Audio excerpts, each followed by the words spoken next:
single dad found a crying nurse with her baby in the rain, unaware she'd lost everything but hope. The rain hammered against the windshield like tiny fists begging to be heard. Daniel, a single dad in his early 30s, tightened his hands on the steering wheel of his old red pickup as he drove down the dim highway. His daughter asleep at home with his elderly neighbor, he was returning from a late shift at the auto shop. His mind was heavy. Bills, repairs, and the empty side of the dinner table where his late wife used to sit. Yet tonight, something in the air felt heavier than his grief. As he approached an exit, lightning cracked across the sky, briefly lighting the road, and that's when he saw her. A woman in a soaked nurse uniform stood on the shoulder, clutching a trembling toddler tightly against her chest. Rain drenched them both. Her hair clung to her cheeks, her lips shaking, not from cold, but from something deeper. Daniel's heart lurched. He slowed, and then he saw her face. Fear, exhaustion, a desperation she was trying hard to hide. He pulled over and rolled down the window. "Hey, are you both okay?" he asked, his voice louder than the storm. The woman flinched at the sound, hugging the child tighter. The little boy buried his face in her neck, sobbing quietly, as if afraid the world might hear him. We're fine," she whispered, though it was clear she wasn't. Daniel stepped out of the truck, letting the rain soak him too. "Look, the weather is getting worse. Let me take you somewhere safe." She hesitated. Daniel noticed she held her bag close, as if everything she owned was inside it. "Please," she finally said, her voice cracking. I don't have anywhere to go." Her words cut through the storm. He opened the passenger door and gently helped her inside. The toddler clung to her like a lifeline. Daniel drove slowly, glancing at her in the mirror. She didn't speak. She just held her child, rocking slightly, tears blending with the rain on her face.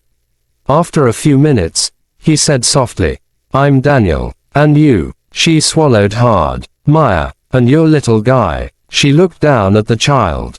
"Aiden. He's 2. Silence again. But this time, it felt like she was gathering the courage to breathe. Finally, she said quietly, "I lost my job today. My landlord locked us out. I tried to get to a shelter but the bus broke down. I walked for 2 hours. I didn't want anyone to see me like this."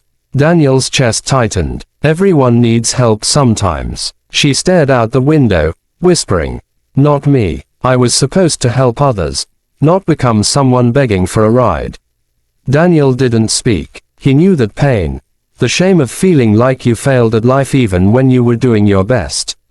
He'd felt it when his wife died, when he didn't know how to raise a newborn alone, when the world moved on and left him standing still with a broken heart and a baby who needed him. They reached his small house.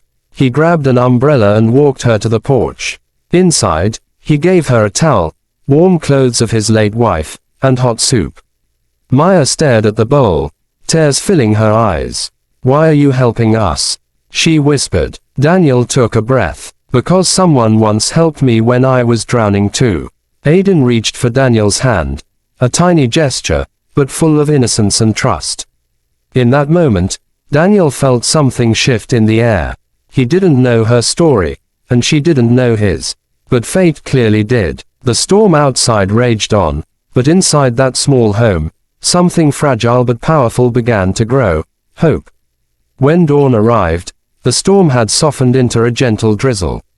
Daniel brewed coffee quietly, not wanting to wake Maya and Aiden, who finally slept peacefully on the living room couch. He paused and watched them. Maya curled protectively around her son, even in sleep. She looked exhausted, but there was strength in her expression, the kind that comes from surviving battles no one sees.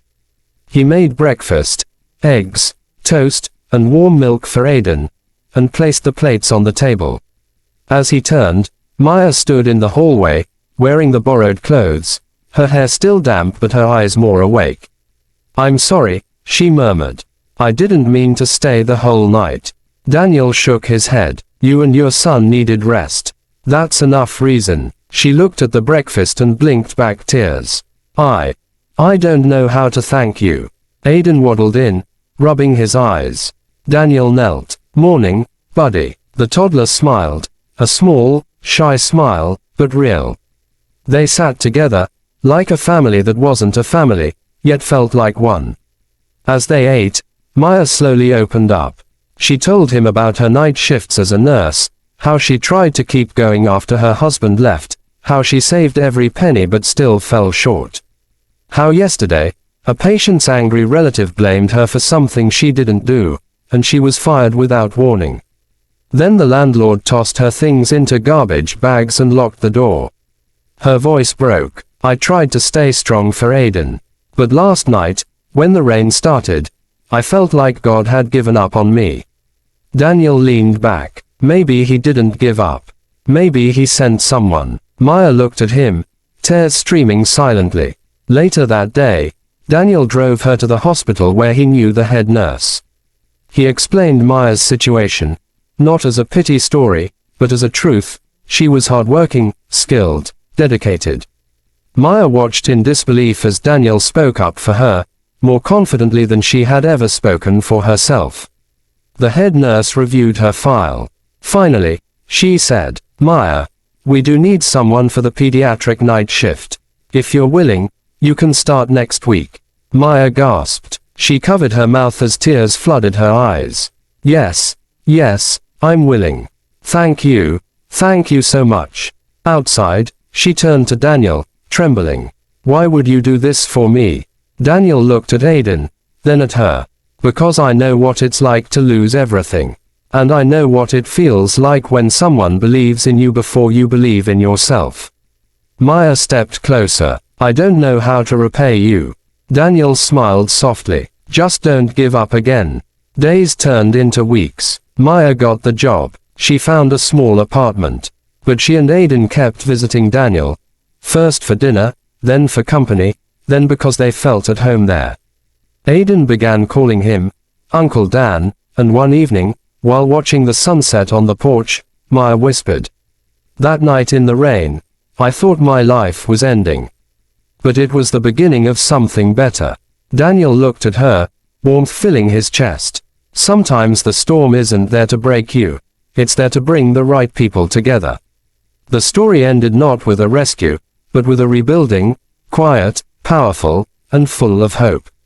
If you want viewers to stop skipping your videos, add this line at the end of the story in your video.